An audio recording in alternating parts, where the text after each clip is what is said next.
What up, everybody? Today we are putting some goodies on the 4Runner. As you can see here, I decided to go with an Eibach setup. These are front struts.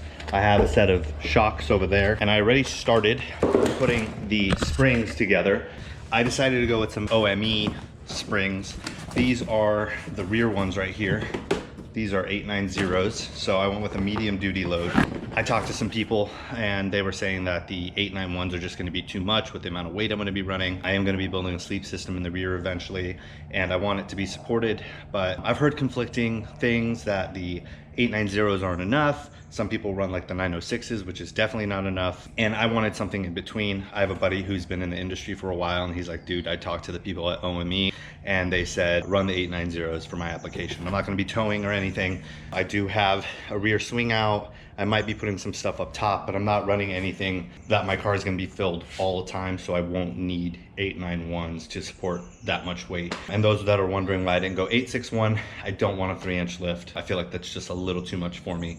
I don't plan on going off-roading or doing extreme off-roading where I need that kind of clearance, so that's why I decided to stick with the 890s. I went with 880 springs up front. Eibach, let's talk about them for a second.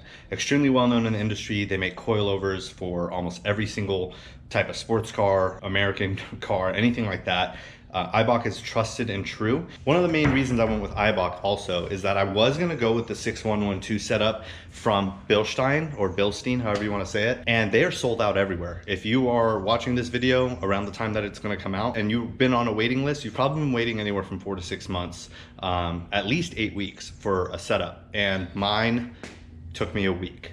So if you're looking to get something and you don't need a 3-inch setup, you're not planning, you just want a little bit of lift or whatever, but you also want to run different springs, the Eibachs are a really good choice. I had the Eibach, the full truck suspension setup for my 4Runner before, which was pretty much just a leveling kit. I could have ran the rear up a bit more, but I'm sorry, the fronts. I could have extended the fronts, but I was told that it's just prefer at the first circlip. So when I say circlip, if you lift up the perch here, you have 3 holes. So this clip, this small clip will hold the perch in place. There's enough grab there that the spring will then sit there. This part of the spring, this is the bottom part right here. The top part is flat, so the top hat sits evenly here. So what I'm gonna do to this one is set it up like the one back there. I'm gonna show you what it looks like once you finish and you get it put on. This is the one I was started last night.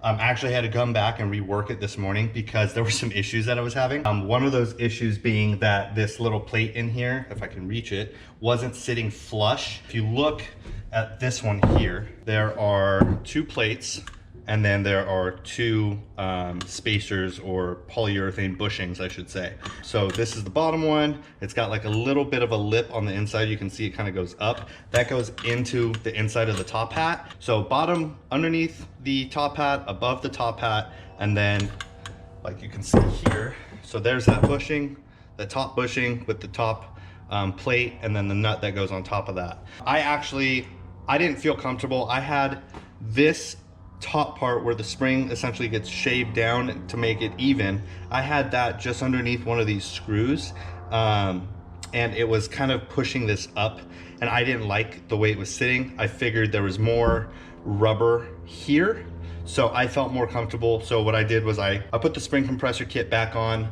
tightened everything down, brought it down about maybe 1/4 of an inch, was able to readjust this. Once that was done, I slowly released everything, made sure that my top nut had been brought down prior to releasing everything, and then I had it set up like that. So it's in good condition, it's ready to go. I'm gonna do the same with this one right here. I forgot to mention this. One of the main reasons I like Eibach, they have a 1,000,000-mile warranty. Essentially, they stand behind their product practically a lifetime. As long as you own that truck, if one of the struts or one of the shocks blows out or something like that, you can take it back to them, show them, they'll warranty it out, and you'll get a new one. One of the issues I've heard with Bilstein is that they are very, very, very prone to leaking. Anywhere from 20 to 50,000 miles, you can start seeing leaks in their product. And now, if anyone from Bilstein or Bilstein is watching this and going, hey, don't trash us, I'm sorry, it's just what I've heard. I have a buddy who's been in the industry for like 10, 15 years, and he says he has people coming back with those products all the time. You're definitely getting a good product for what you pay, but at the same time, I don't want to have to replace my struts or my shocks after 50K miles. Eibach really stands behind their product. They're very well known in the industry, and I didn't have to wait 8 weeks or 6 months for my stuff. They came right in. I've actually had this stuff sitting around for 2 weeks. This isn't my garage. My roommate owns the house, but it's an absolute mess because of me. I'm moving soon. He's selling the house, and I have to get all my stuff out of here. So I'm trying to get the truck ready for the road trip to Milwaukee. So enough of that. Here's a time lapse of me trying to get this other strut put together.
All right, so here's probably the hardest part, and also I know I'm not technically supposed to use one of these, but that would have taken forever if I used my hands. And also, it's not my tool. I rented it from AutoZone, so they can afford to replace it if it breaks. Which, when I did get it, it's already kind of thrashed. That is not supposed to look like that. That's from the metal, like grinding on metal, essentially, from people doing exactly what I did. But I'm sure it's gotten its life use, and AutoZone will replace it. Thankfully, I bought different top hats, so I didn't need to take the suspension off. My 4Runner's still on all 4 wheels at the moment. I bought new top hats just because I know rubber degrades over time. I know everything's fresh on this, from the top hats down to everything except the bolt that is gonna go here into the bottom bushing. But even top bolts for the top hat, the 3 bolts, those are all fresh and brand new too. So it's all new hardware with the exception of this 1 bolt down here. It's just a peace of mind thing. It's knowing that everything works together. But the one issue, when you step up to these 880s, I think they're standard front weight suspension, so they're not a thick coil, but it's still thicker, I believe, than what OEM is, because these, once you've got them in, don't want to come out. They said you can hammer them out, you're going to scrape up the paint, which I'm not really worried about. I don't live in a rust belt state, so I'm not worried about the powder coat that's on the springs getting messed up. You've got the spring, and then you have the tool, and the tool is leveraging on the spring. It doesn't want to come out because it's so fat, so a little bit of grease goes a long way. So what we have here now are the rear springs for the 4Runner. This one, A, is slightly taller. I believe this is supposed to go on the driver's side. As the driver's side has the gas tank on it, so it's supposed to lean a little bit more. So I don't think that was the case for the front ones because I didn't see an A or a B.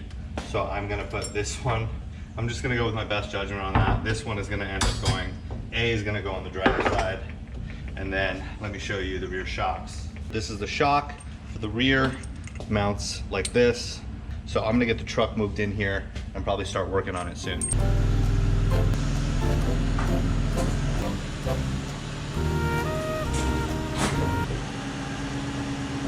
Now I'm gonna start, well, attempting to install the springs in the rear and the shocks.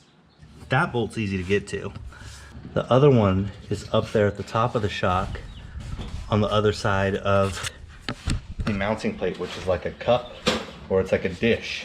And there's a way to get to it, but it's an absolute pain in the ass. So I've heard of people cutting them before, but these shocks are still in really good condition.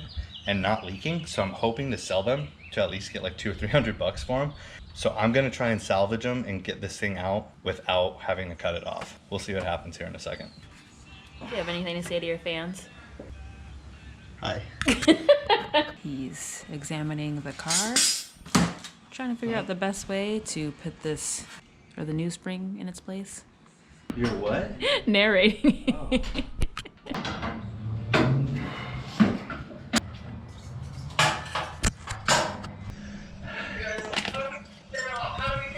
Do you feel accomplished? We still have to get That's the not shock it? in. Oh, there's more parts? Me. I just put that on wrong. Mistakes happen. Yeah, they do. Look at me. Get it? That was a joke. No. All right, so after much trial and deliberation and filth, spring, shock is in, bolted in up top. Look at that. I'm quite happy with it. I feel like we could fill wheel well a little bit more, which means we'd have to go bigger tires, but at the moment, I just don't think I want to do that. It looks good. Next thing we have to do is get the fronts in, and then if you notice this panhard bar right here, it's almost like at an upward angle from left to right. So that needs to be adjusted. I have a kit that is going to adjust that bar. For those people that don't know, I didn't know anything about trucks for the longest time until recently. I just found this out. But that bar, you want that to sit as straight as possible. If it's not sitting straight, what happens is, because the bar goes like this, it essentially pulls the wheel from the driver's side inward more, and it pushes the passenger rear wheel outward more. And when you go over bumps and stuff, you kind of notice like a shimmy. That's essentially because that bar is no longer straight, so it's not pushing against itself, it's actually allowing movement. And we're gonna fix that with a panhard correction kit. All right, the gardeners have stopped for now, and it is day 2 of the install. We are getting the fronts installed today. That's these bad boys right here. These are not side specific, if I believe. These bad boys are going on. If you don't have one of these and you work on your car often or you plan on doing it, best $150, $180 I ever spent.